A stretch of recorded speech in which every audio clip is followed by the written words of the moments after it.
David Ben-Gurion speaking in Jerusalem. Good evening. This is UNO in Hong Kong. Now, here is Edward R. Murrow. Good evening. Tonight's Small World unites two statesmen and scholars who are also old friends. From Jerusalem, Prime Minister David Ben-Gurion. And from Burma, we are picking him up from Hong Kong, former Prime Minister UNO of Burma. Prime Minister Ben-Gurion, there's an open circuit to Hong Kong, if you would like to say shalom. Shalom, Mr. UNO. Shalom, Mr. Ben-Gurion. Oh, you hear me? Yes. How are you? Yes, thank you. I'm quite well. How's your wife? Is she with you? Oh, thank you very much. She is fine, too. How is Mrs. Ben-Gurion? Oh, fine. Thanks. She remembers you. We all remember you. Mr. Prime Minister, I visited your country in 1955. I remember still that I was taken to a site which your government proposed to turn into a garden. At that time, it was... What? At that time, the government proposed to turn it into a garden. It was only full of rocks. No, not even art. They promised that if I come back again to Israel after 3 years, it will be turned into a garden. Has it been turned into a garden? Well, not as fully as I expected. You see, we always wish and hope for more than we human beings can accomplish. Yes. But it's being turned into a garden, and I wish you to come again and to see the trees where there was never a tree since the creation, and green patches, and horses breeding, and sheep, and young girls and young children are living there. I have heard the Prime Minister say that in Israel, in order to be a realist, one must believe in miracles. Is that true in Burma, UNO? Not yet quite. In Israel, there are plenty of men who can do wonders, who can do miracles. And I've seen some of the things, some of the miraculous things they have done themselves. Because they have turned deserts into gardens. They have turned the rocks into, oases and things like that. So, to me, when the Israelis said that they would do certain things, I believed. Prime Minister Ben-Gurion, did you know that our friend UNO once translated Dale Carnegie into Burmese? I'm sorry, I'm afraid not. Well, sir, he was a proficient salesman and teacher of public speaking. And he Salesman. I was never a salesman, you see. The man who wrote How to Win Friends and Influence People. What? This is one of the most popular books in the whole world. It cannot be done by books. It can be done only by heart. One cannot learn that. He must have it in his soul. UNO translated that book, you know. Into Burmese? Into Burmese, yes. I see. And did you make many friends with it? Yes, it is still very popular in our country. Well, in How to Win Friends and Influence People by Carnegie and UNO, it is stated that the sweetest word in any man's language is his own name. And yet, UNO, in a recent speech, you said that part of the world's troubles and ills came from the repeated use of the word I. According to Buddhism, this is the very source of all the troubles. So if we want to get rid of all these troubles, first of all, we must get rid of this I consciousness, which is called in Buddhism, Sakaya Deity. Well, UNO, what do you think we should do in order to get rid of this I consciousness? Meditate. Meditation is the only way by which we can get rid of that I. That's why when I visited Israel a few years ago, I had invited the Prime Minister to come over to Rangoon and have a little bit of meditation. He has accepted it. But meditation, dear UNO, is not enough. Meditation is merely a personal thing. Every one of us must do something for the world, for humanity. And this cannot be done by meditation alone. I quite agree. But if you want to get rid of that I, the source of all troubles, we must do it. It is the only way. The I is not so bad in itself. The question is whether it's a selfish I or a human I. The same. It is the same. You see, our God began his 10 commandments with the word I am your God.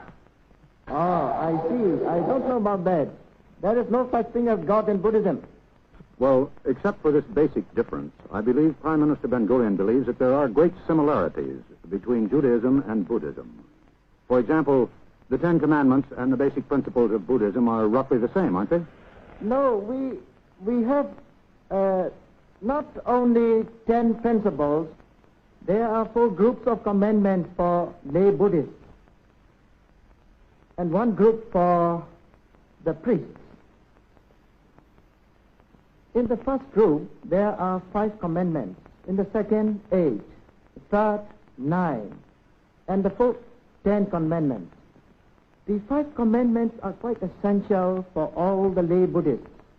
These are: you must not kill, you must not steal, you must not commit adultery, you must not tell lies, you must not drink intoxicated liquor. It is quite essential for every lay Buddhist to observe the first group of 5 commandments. He cannot break any one of them. For the priests, there are 227. So I don't think you will be very much interested in listening to the 227 commandments or rules of Dinia for the priests.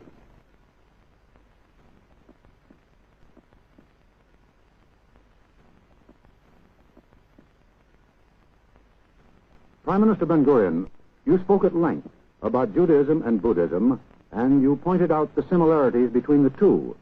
But I have the feeling that UNU does not entirely agree with you. It is similar and different.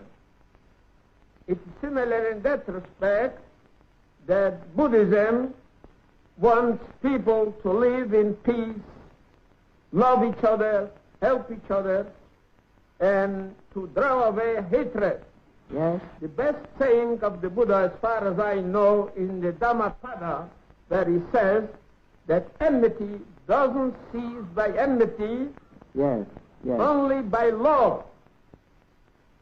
And this is almost the same what he said in our Torah, that you should love your fellow men like yourself. That's the similarity. But there is also a difference. There is a great deal of pessimism in Buddhism. The Buddha said that life is suffering and misery and pain and sorrow. While it is true that there is misery and suffering in life, but we believe there is also joy and creativeness in life, and not merely misery. That's the difference. Buddhism is not pessimistic, it is optimistic. We put special emphasis not on suffering, but getting out of the suffering. That is that is the thing on which we put special emphasis. Well, gentlemen, there are certain similarities in your careers, at least to the extent that both of you, at the height of your political power, voluntarily stepped down. Ben-Gurion to go to the desert and raise sheep, and UNU to go to a monastery and contemplate. How could you afford to do that, and how could your countries afford to let you do it? I did step out in 1956. You can say it is mainly for contemplation. At that time, my people didn't want me to go, but I've got to go because I'm replying to the inner arch. And when the people understood that I did so in response to the inner arch, they were not in my way. They simply let me go. What I came originally to do in these countries, work. You see, our belief is that a people must live on its own work.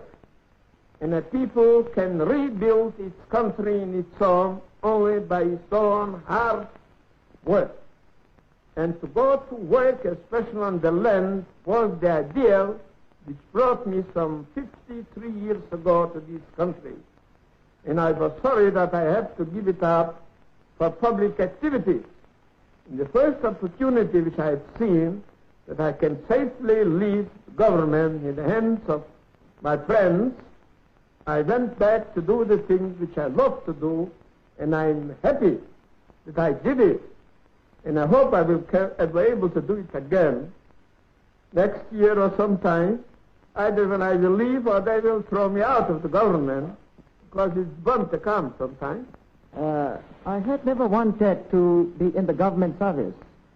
That's why it is very easy for me to step out. But I had to step into the government because our late leader, Bujuk Aung San, was assassinated. And all my friends wanted me to get in. And I got in only after I got the promise from them that I would be allowed to get out after 6 months. But unfortunately, after 3 months, we had general insurrection in Burma, so I couldn't get out. Have you ever worried about the possibility of assassination? I don't. Because, according to Buddhism, if I have ill luck, and if I don't do anything about it, nothing on earth can prevent me from being assassinated. But Buddhism, being an optimistic religion, teaches us how to combat that ill luck.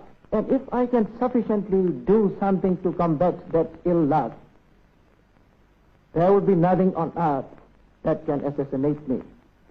Prime Minister Ben-Gurion, has it ever bothered you? No, never. Although it may happen, anything may happen, but this country is an exception in all of the Middle East. Here we can change the government by very peaceful means. Well, perhaps the election you're about to have in Israel will serve as an example for the rest of the Middle East. Prime Minister Ben-Gurion, I can tell that you're enjoying talking with UNO over this great distance. With whom else would you like to talk on a program of this kind? Later on, with any decent fellow. With any decent fellow? Yes, who cares for peace and for the welfare of humanity. Would you be willing to have this type of conversation with Nasser, for example? Well, you must ask him first, because I would do it.